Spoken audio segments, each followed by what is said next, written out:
여기 1층만 해요? 네. 위에 뭐 많이 있다고 설명돼 있던데 표지? 네.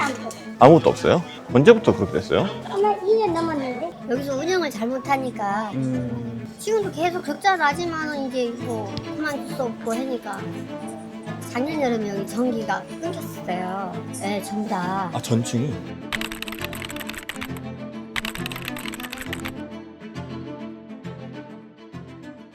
저희가 이 사전조사를 통해서 알아본 바로는 이 동대문의 어떤 특정한 상가는 공실률이 86%에 달한다고 하거든요. 지금 이 상황 봐서는 그런 심각성을 느끼긴 되게 어려운 것 같아요. 그래서 상가 안으로 한번 직접 들어가서 한번 알아봐야 될 것 같습니다. 이쪽으로는 전부 다 공실이네요. 거의 여기나 저기는 메인 입지라고 보면 되는데 이게 1층이거든요. 1층인데 이 정도면 2, 3층은 볼 것도 없을 것 같은 그런 느낌? 뭐야? 막혔는데? 여기 1층만 해요? 네. 위에 뭐 많이 있다고 설명돼 있던데 표지? 네. 아무것도 없어요? 언제부터 그렇게 됐어요? 아마 2년 넘었는데 아, 진짜요? 옛날에 왔을 때 여기 되게 뭐 많았던 것 같은데. 코로나가 터지고 못했어. 아, 코로나 터지고 나서. 그러면 이제 여기 1층만 살려놓고 다른 층은 다 폐쇄해놓은. 감사합니다, 사장님. 전부 다 공실이라서 이게 더 이상 운영이 안 돼서 코로나 때 다 나가셨대요. 전기 무단 사용 금지 안내 이런 게 써 있어요. 전기 요금까지 못 내는 정도의 상황이면 되게 심각한 좀 건물 상황이라고 볼 수 있을 것 같습니다.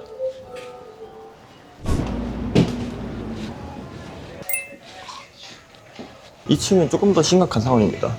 보면은 와, 창고처럼 방치되어 있지만 여기도 사실 다 입점을 해야 되는 거거든요. 여기도 그렇고 1층부터 3층까지 왔는데 주인분들이 안 계세요. 다 어디 가셨지? 와, 여기 봐. 보이세요? 이거 좀 심각한데?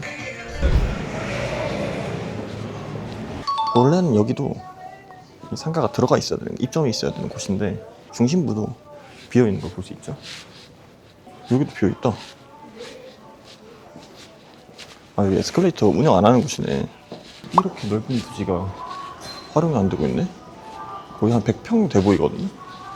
근데 저희가 여기 오기 전에 알아본 바로는 이 섹터가 이 경매에도 나왔더라고요. 보증금이 4천인데 묶여있는 게. 근데 경매에 지금 유찰이 너무 많이 돼가지고 한 100만 원대까지 떨어져 있는 그런 상황이에요. 제가 어릴 때 동대문에 왔던 그 기억이랑 되게 많이 다른 것 같아요. 그때는 상가들이 꽉꽉 차 있었거든요. 물론 그건 되게 어릴 적의 이야기이긴 하지만 되게 심각한 상황인 것 같습니다.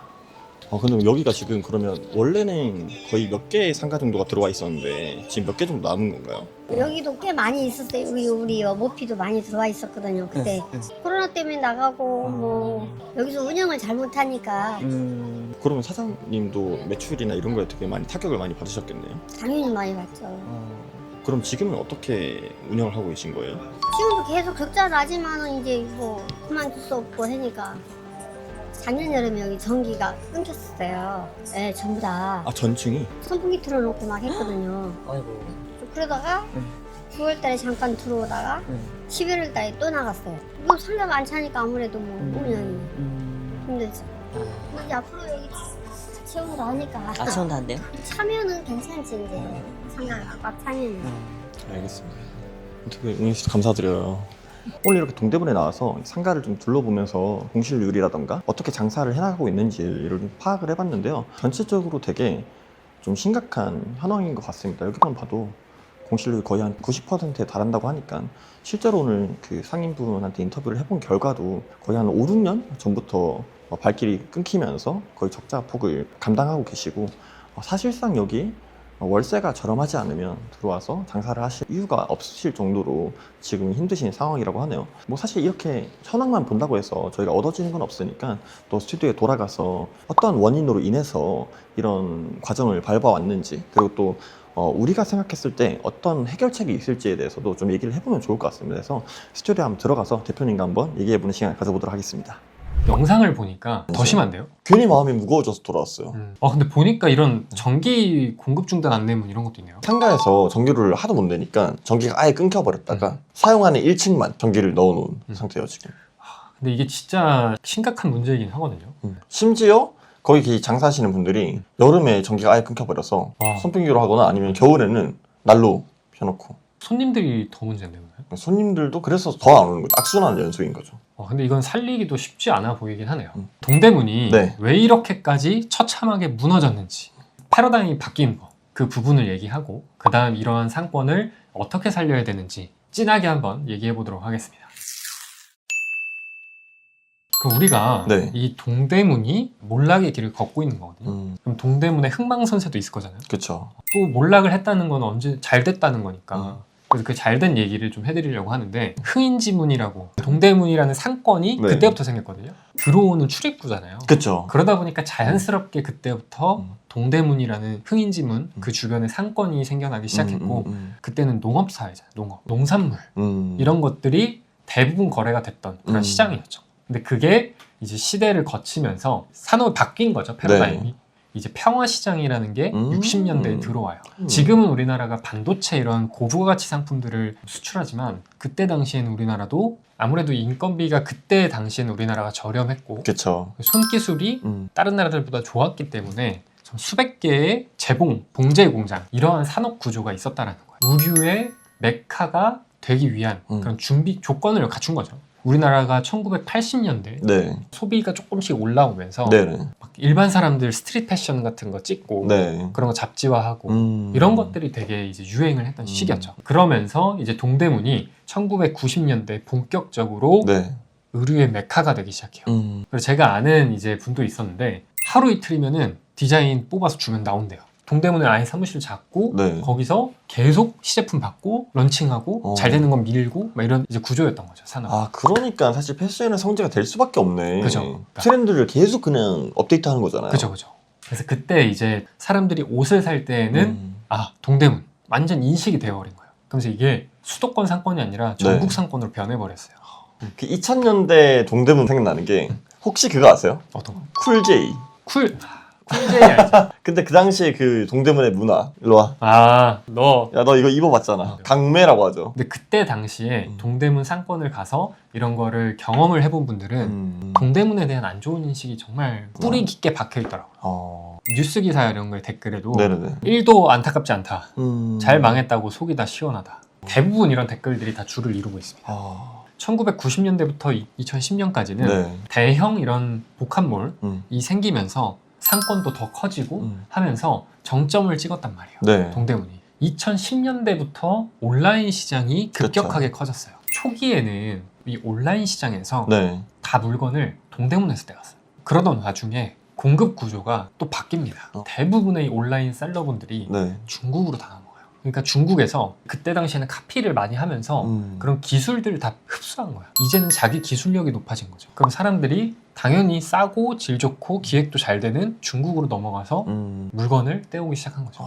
안 그래도 고객들이 이 동대문에 대해서 안 좋은 기억이 있고 네. 서비스에 불만이 있어서 안 왔는데 네네. 이제는 상인들도 안 오니까 공실률이 팍팍팍 급격하게 증가하게 되는 거죠. 그러면서 이제 동대문의 이 상권 이제는 몰락의 길을 걷고 있다. 한 가지 궁금한 게 동대문이 부동산적인 관점에서 상가가 다 빠져나가서 망해버리면 어떻게 되는 거예요? 문제가 여러 가지가 있는데 네. 주체를 두고 한번 얘기를 해볼게요. 네네네. 첫 번째는 소유자, 오픈형 상가라서 주인이 훨씬 많다. 그러면은 뭘 하나 내가 바꾸려고 하더라도 동의를 과반 받아야지. 이상의 동의가 필요해요. 결국 소유권은 있긴 하지만 이걸 내 마음대로 할 수가 없는 거예요. 그래서 이게 지금 뉴스 기사로도 나오는 것들이 이런 오픈형 상가라서 이걸 어떻게 팔지도 못해. 못 사는 거예요. 지금 살 수가 없네. 가치가 없는 거니까. 네네네. 그러다 보니까 이제 은행권에서도 대출이 잘 안 되고 가치를 인정을 못 한다는 거죠. 두 번째는 네. 임차인에 대한 문제. 이 상가 자체가 망해버리니까 네. 이거는 해결 방법이 쉽게 나오진 않아요. 장사가 잘 돼야지 그 사람들이 살아남는 건데 갈 이유가 없어진 거예요. 이제는. 이거 빨리 솔루션을 좀 듣고 싶은데요? 솔루션이요? 네. 부동산을 어떻게 바라보냐 차이점인데 밀리오레 이런 것들은 네. 이미 규모가 너무 커요. 부수고 다시 짓는다? 수지가 안 나와요, 사업성이. 그 건물 자체를 바꿔야 돼요. 어떻게 리뉴얼 해야지 뭐. 네. 그래서 백화점이 1990년대에 명동 이런 데 들어왔던 것들, 네. 오래된 것들 있잖아요. 네네네. 근데 백화점은 살아남고 밀리오레 이런 것들은 왜 죽었냐. 네. 그 차이가 소유권에 있어요. 백화점은 한 명이 소유하잖아요. 네네네. 그죠? 계속 리뉴얼을 해요. 아, 트렌드에 따라서 이걸 바꿔갈 수 있는 거구나. 네. 그러면서 살아남는 거예요. 자, 그러면 예방을 어떻게 하냐? 네. 재개발 재건축을 공부를 하면은 이 문제에 대한 솔루션이 좀 보일 것 같아요. 아, 이런 높은 건물에 내가 이런 오픈형 상가를 사는 게 부동산에 대한 가치가 없구나. 용산도 전자상가 있었잖아요. 네네네. 똑같은 상황이에요. 용산도 핵심 네. 건물들이 있는데 구조는 똑같아요. 다 나가고 있어요 지금. 네. 근데 부동산적인 가치는 올라가고 있어요. 희한하죠. 걔네들은 건물이 낮아요. 재개발이 가능해서. 가능하다. 그리고 용산 자체가 지금 정비청해갖고 다 개발을 시작하려고 하잖아요. 네. 개발적인 입지적인 요소가 용산이 훨씬 좋다. 그래서 이 부동산을 살 때 항상 네. 이 가치가 있는지를 판단을 해야 되는데 그거를 판단할 수 있을 때까지는 사지 마라. 이제는 솔루션이죠. 크게 두 가지가 있을 것 같은데 네. 한 명이 이건 총대를 매야 돼. 다 모아서 한 개층은 좀 적잖아요. 그래도 네네네. 용도 변경을 해야 돼요.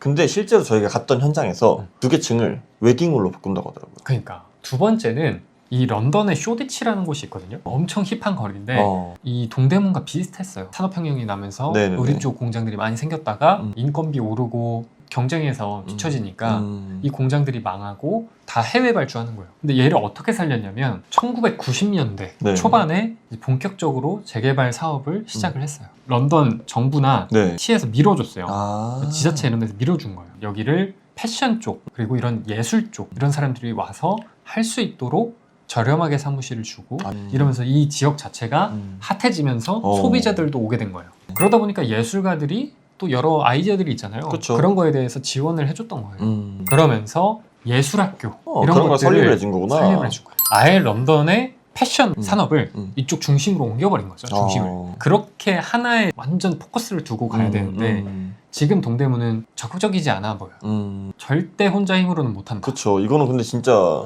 대대적인 그런 작업들이 들어가야겠네요. 그러니까 그래서 이거는 정부, 지자체, 건물, 소유자, 뭐 임차인 이런 사람들이 다 상생을 해서 살려내야 된다. 그래서 오늘은 네. 우리가 또 동대문이라고 하는 추억의 장소죠. 왜 생겨났고 그리고 어떻게 성장을 했고 지금은 왜 망해가고 있는지를 알아보면서 마지막에 이 동대문 우리가 어떻게 살려볼 수 있을까에 대한 해결 방안을 한번 나눠봤습니다. 오늘 이제 영상 보시면서 동대문에 대한 여러분의 추억도 있을 거고 안 좋은 기억도 있을 거고 아니면 나도 어떻게 해결 방안이 아이디어가 있다 댓글로 여러분의 의견을 한번 남겨주시면 좋을 것 같고 좋아요와 그리고 구독 버튼 눌러주시면 좋을 것 같습니다. 이상으로 부자 친구들의 부동산 전문가 전 사이트 그리고 맥스였습니다.